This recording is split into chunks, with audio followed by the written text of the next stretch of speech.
Hello, everybody. Thanks for joining. It's your friend James Shaw. I trust you're doing okay. You know, what we like to do is talk to agents who are succeeding at high level. Not only are they succeeding because of the activities they do, but they're sometimes succeeding because of how creative they are in helping people. And we like to help you become creative. And so today we're going to talk to someone who is exactly that, becoming creative. Hi, Chris. How you doing? Good morning, James. How are you? I'm Doing doing good here. awesome. So would you introduce yourself to everybody, tell them who you are and where you are and a little bit about your business? Great, great. Chris Toomey, Fort Lauderdale. I've been in the business 25 years. I'm an investor in two of our offices down here.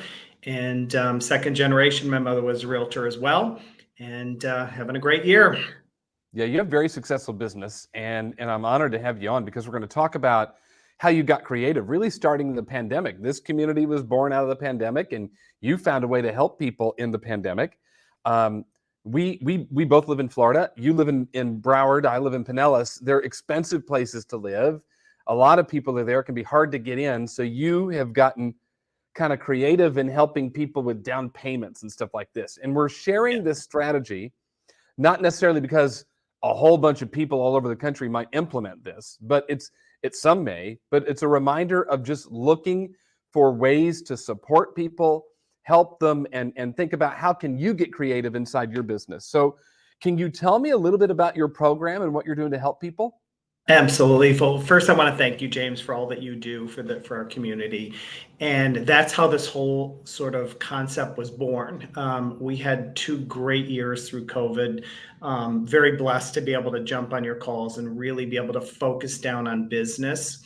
And we were able to put a lot of money away. And because for me, I was kind of in the same situation where I didn't know what was going to happen, so I just kept banking as much money away as I could. And what we were able to do with that money was during COVID, with all the multiple offers and people competing so strong to get into homes, we needed to think out of the box of how we could help the people that were buying and selling in that transition that didn't have the cash to be able to do it, so that we could make their offer a cash offer and be able to compete against, the 67 other offers that were coming in. So what we did is we decided that we were going to work with people that we were going to sell a house and then we're going to buy a house and that needed that cash in between the two deals. So typically it was a 30-day maximum loan that we ended up doing for them. And what we did is we took the money and did the down payment. We wrote the offer as a cash offer and used my proof of funds to be able to do the deal so that we could compete. And it worked out very, very well. I think we got 8 deals done, eight buyer sellers done, which turned into 16 deals that we were able to get on the plate because we could compete with everybody that was cash. So it was pretty cool. All right, so there's going to be, Chris, a gazillion questions about how you pulled this off. And so ask your questions in the chat, and I know Chris Yeah. will be happy to answer them. But I want you to let's back up and slow down and walk through a little bit. This started because of a particular client you were working with is what kind of prompted this idea. So Yes. of being able to give this 30-day loan to bridge the time. I imagine they then end up going out and getting their own mortgage or something to cover for this house and you get reimbursed. But I want you to walk through, tell us the story of how you came up with it, and then we'll walk through the details on how it worked. Okay, great. So I guess what we'll do is we'll start with Gina. And Gina was a past client that was actually two layers of a past client. So she was very, very important to nurture the relationship. And when she came to me and we started talking about finding a property, we actually sold her a house during the pandemic that was cash. And then she got into the community, and it was a senior community, and she's an elderly senior community person, and it didn't work for her. So she called me up and she said, "Listen, Chris," she said, "we don't like the community. We need to find something that's younger and better, better for our lifestyle." So we started working that out, and she couldn't pull the cash out in time to do the deal. So I said to her, "Listen, let's just write your next purchase as a cash deal. We know your house is going to sell very quickly." And she said, "Well, I don't have the cash to do it." I said, "Well, fortunately, I do. And, I really want to help you guys out through this. And the only way we're going to be able to compete is if it's a cash deal." All right, so you give the money I She give the money. reimburses you later. Talk a little bit about that process and what you Okay. did. And I want to Yep. just disclaimer, y'all need to run this through your broker. You need to talk to your broker before you go Yep. do any fun stuff like this. Chris, Yep. you're an investor in your market centers. You have a good Yep. relationship with people there. So I know you went through the right channels to make sure that this is pulled off in the right way. So everybody Absolutely. go see your broker to see how you can Right. pull something like this off. But walk through some of the steps on what worked for you. Yep. So that I would work with the title company and the attorney. She would draw up a document that would say we're doing a loan of this amount of money, and then we put a lien on the property that was being sold, so that at closing, I would be put right onto the closing statement. So I never had to worry about any of the money, collecting it or any of that, because it was all done through the title company. And they drew up a document that just said we're going to be lending them the money. It would be for a max of a certain amount of days. Typically, these didn't have to happen for more than, sometimes 15 days, because we'd have their house sold so quickly with a cash buyer, and it would be a quick turnaround time. So the attorney drew up all the documents. I really didn't have to do anything. Now, the other part of this whole thing is, people say, well, how much interest rate were you charging? How many points and all that stuff? For me, this wasn't about that. For me, this was kind of my legacy through you, actually, James, that I was able to do something to give back and help people. So I was making plenty of money on the commission. I didn't care about interest or points or anything like that. It was really about getting the person where they needed to get to, and me being able to do it really, was kind of my contribution back during all those crazy times. And it came back tenfold. The referrals that kept coming in and all that. If I was making $30,000 on the two transactions, it was great for me to be able to make the money and not have to go through showing them 60 houses and go through 60 different offers of not being able to compete because of the mortgage contingency. So it was a win-win all the way around, and very smooth and very easy to deal with. And we got paid at closing.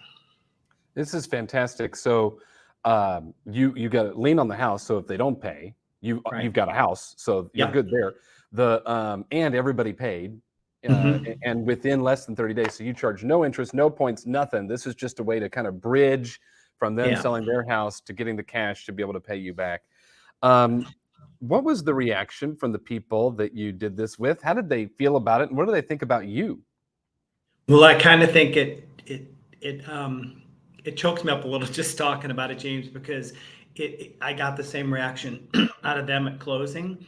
And typically the conversation was just so I don't even know how to explain it, how it made my heart feel good and made me know that my parents brought me up great, and all those things that you really kind of strive through life to do. So I think they were so appreciative, and I think what I got back out of it was sort of tenfold. For me, that's the whole part of this whole thing for me, and I'm still doing it. We're working on a deal right now where there's elder fraud going on, and they stole all this woman's money, and it's a tragic situation, but I'm able to help her now, be able to have this pot, called my little pot of gold, because I'm able to take this and do really great things with it. It's really cool.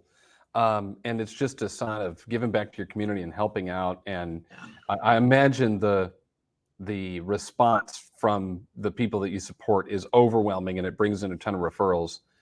What do you think? Go ahead. Well, it does, but it actually, it's not as much as you would probably think about, because that's not the reason I do it. It will come down for many, many years down the road. It's going to keep coming back, but it wasn't, that's not really what this whole thing was about, which is so great, that I didn't need to have to do this to try to build my business. It just sort of generically happened from it. I love it. And everyone's paid you back. You haven't lost any money. I've made a lot of money. Actually. Yeah, I've had a lot of good paydays. Yeah, no doubt. I mean, I think you told Vicky when we were preparing for this, something like 7 or 8 deals from using the strategy, and most of them representing the sale and the purchase. So that's a massive return for you. All right, so not everybody can do that. Not everybody has their pot of gold to be able to sit around and do this. But the idea of finding solutions is where I want to kind of turn our focus.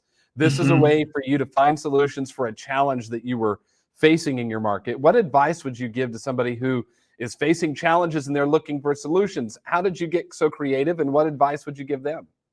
Well, this can go either big or as small as you need it to.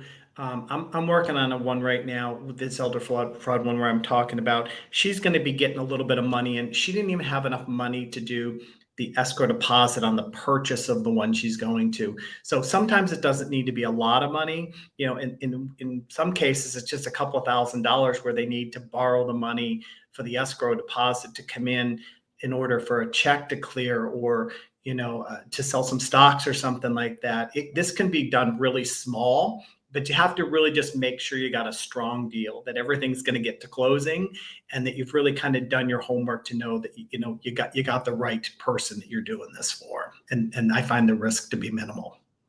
Yeah, no doubt about it. So as you kind of reflect on your time in the business and you look at this market, if you've got an agent that is looking at their results and going, I can't do anything like this, I don't have my business where I want it to be right now at all, I'd love to be able to help somebody do this, but right now I got to take care of my business.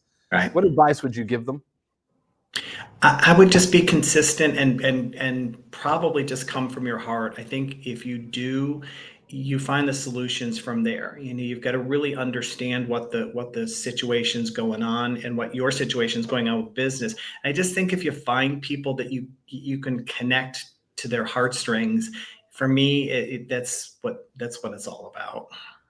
Yeah, no doubt about it. Well, Chris, thank you for sharing with us. This is awesome. Yeah. Thanks for supporting your community. And my encouragement to everybody watching is, if you can't pull off a program like Chris, then go find a way to support your community in some way. If you can pull off a program like what Chris is doing, get with your broker, get with an attorney, and get with a title company to make sure you've got it set up in a way that's disclosed appropriately for your state, and that you're protected so that you get your money back, or you've got the right setup to make sure that it all works out okay.